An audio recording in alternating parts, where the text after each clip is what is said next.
dan juga dari pihak para istri terhadap sesama orang Yahudi. Ada yang berteriak, "Anak laki-laki dan anak perempuan kami banyak, dan kami harus mendapat gandum supaya kami dapat makan dan hidup." Dan ada yang berteriak, "Ladang dan kebun anggur dan rumah kami gadaikan untuk mendapat gandum pada waktu kelaparan." Juga ada yang berteriak, "Kami harus meminjam uang untuk membayar pajak yang dikenakan raja atas ladang dan kebun anggur kami.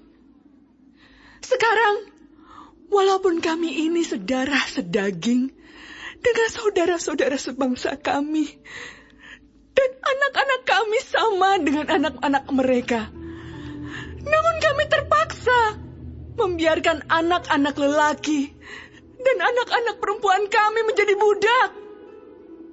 Dan sudah beberapa anak perempuan kami harus membiarkan diri dimiliki orang.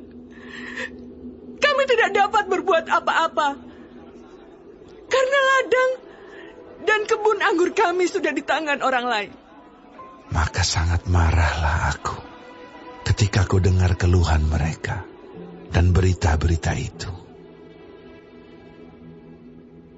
Setelah berpikir masak-masak, aku menggugat para pemuka dan para penguasa.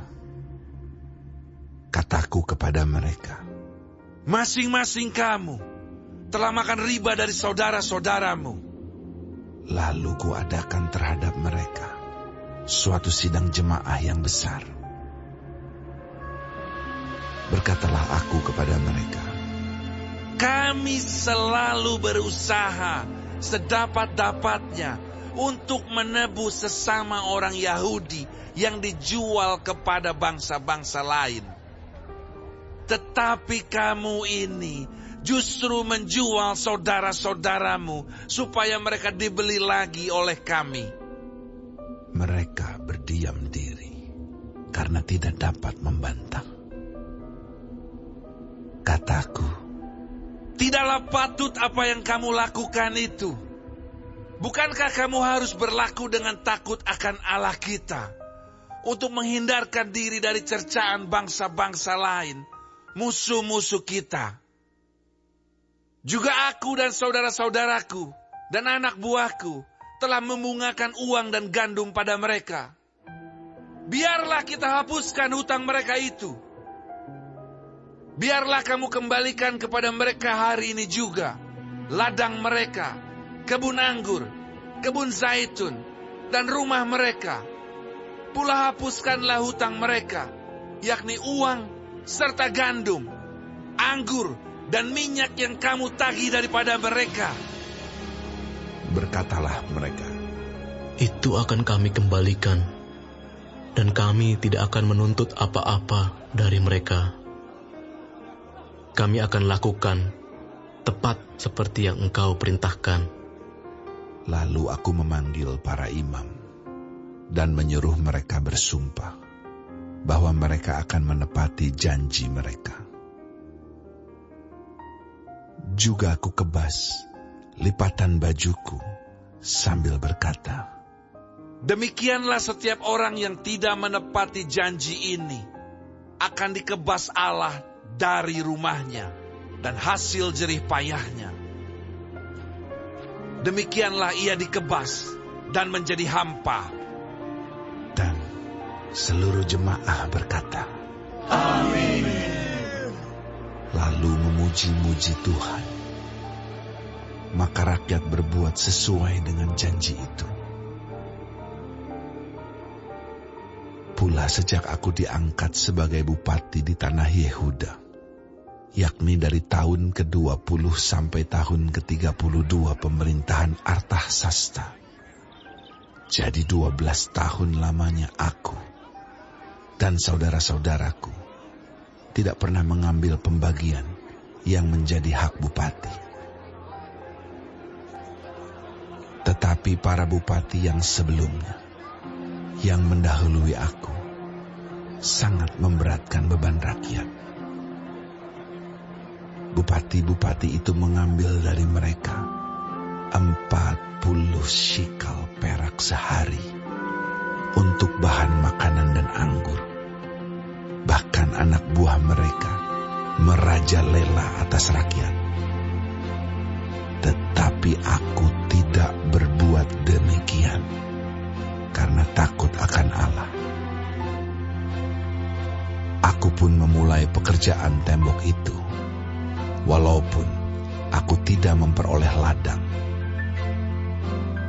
Dan semua anak buahku dikumpulkan di sana khusus untuk pekerjaan itu. Duduk pada mejaku orang-orang Yahudi dan para penguasa, 150 orang. Selain mereka yang datang kepada kami dari bangsa-bangsa sekeliling kami. Yang disediakan sehari atas tanggunganku ialah seekor lembu, 6 ekor kambing domba yang terpilih, dan beberapa ekor unggas, dan bermacam-macam anggur dengan berlimpah-limpah setiap 10 hari. Namun dengan semuanya itu, aku tidak menuntut pembagian yang menjadi hak bupati, karena pekerjaan itu sangat menekan rakyat. Ya Allahku, demi kesejahteraanku, ingatlah segala yang kubuat untuk bangsa ini.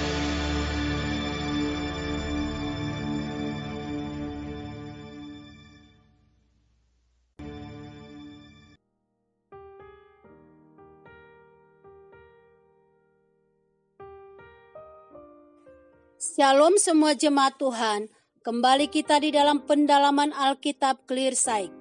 Sekarang kita sudah memasuki kitab Nehemia 5. Tuhan Yesus memberkati. Hati yang takut akan Tuhan.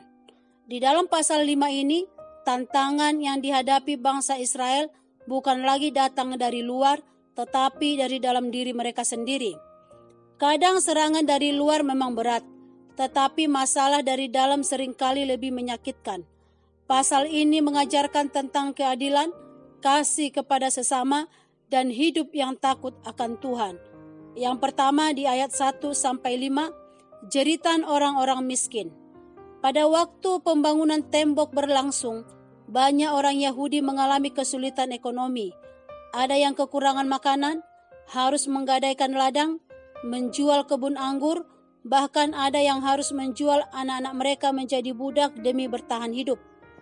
Yang menyedihkan, hal itu terjadi karena sesama orang Yahudi mengambil keuntungan dari penderitaan saudara mereka sendiri. Padahal mereka sedang membangun pekerjaan Tuhan bersama-sama. Tuhan tidak senang jika umatnya saling menindas atau mengambil keuntungan dari kesusahan orang lain. Iman kepada Tuhan harus terlihat dalam cara kita memperlakukan sesama. Yang kedua, Nehemia marah karena ketidakadilan di ayat 6-11. Ketika mendengar semuanya, Nehemia menjadi sangat marah. Tetapi ia tidak bertindak dengan emosi yang sembarangan.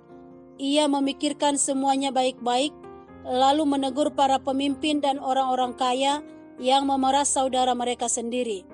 Nehemia berkata bahwa tindakan mereka tidak benar di hadapan Tuhan. Lalu Nehemia meminta mereka mengembalikan ladang, kebun anggur, rumah, dan uang yang telah diambil. Dan puji Tuhan, mereka mau bertobat dan mengembalikannya. Pemimpin yang takut akan Tuhan harus berani berdiri membela yang benar. Kasih kepada Tuhan tidak bisa dipisahkan dari kasih kepada sesama. Yang ketiga, Nehemia memberi teladan di ayat 14-19. Nehemia bukan hanya pandai bicara, ia juga memberi contoh hidup. Sebagai gubernur, sebenarnya ia berhak menerima berbagai tunjangan dari rakyat. Tetapi Nehemia memilih tidak membebani bangsa itu karena ia takut akan Tuhan. Bahkan ia membantu orang lain, memberi makan banyak orang, dan tetap bekerja dalam pembangunan tembok. Nehemia tidak memakai jabatan untuk mencari keuntungan pribadi. Pemimpin sejati bukan mencari dilayani, tetapi mau dilayani. Tuhan lebih melihat hati daripada kedudukan. Yang keempat, takut akan Tuhan membuat hidup berbeda. Kalimat penting dalam pasal ini adalah karena takut akan Allah. Inilah yang membedakan Nehemia dari yang lain. Orang yang takut akan Tuhan tidak tega menindas, tidak hidup serakah, tidak mementingkan diri sendiri, dan mau melakukan yang benar sekalipun sulit. Takut akan Tuhan bukan berarti takut dihukum, tetapi hidup dengan hormat dan taat kepada Tuhan. Makna rohani daripada Nehemia 5 ini adalah, pasal ini mengingatkan bahwa pembangunan rohani bukan hanya soal ibadah, pelayanan, atau aktivitas rohani, tetapi juga soal kasih, kejujuran, kepedulian, dan keadilan terhadap sesama. Tuhan tidak hanya melihat tembok Yerusalem dibangun, tetapi Tuhan juga melihat hati umatnya. Kata penguatan daripada pasal ini adalah, dunia hari ini sering mengajarkan orang untuk mencari keuntungan diri sendiri, hidup egois, dan memakai kesempatan untuk kepentingan pribadi. Tetapi Tuhan memanggil kita untuk hidup berbeda. Jadilah seperti Nehemia, memiliki hati yang takut akan Tuhan, peduli kepada sesama, dan tetap hidup benar walau tidak mudah. Mungkin hari ini kita sedang kecewa karena diperlakukan tidak adil. Ingatlah, Tuhan melihat setiap air mata dan perjuangan kita. Tetapi jika hari ini Tuhan mengingatkan kita untuk berubah, mari belajar memiliki hati yang lemah lembut dan penuh kasih. Karena hidup yang menyenangkan hati Tuhan akan membawa berkat dan damai sejahtera. Tetaplah hidup benar, tetaplah mengasihi, dan tetaplah takut akan Tuhan. Sebab Tuhan tidak pernah menutup mata terhadap orang yang hidup tulus di hadapannya. Amin. Tuhan Yesus memberkati.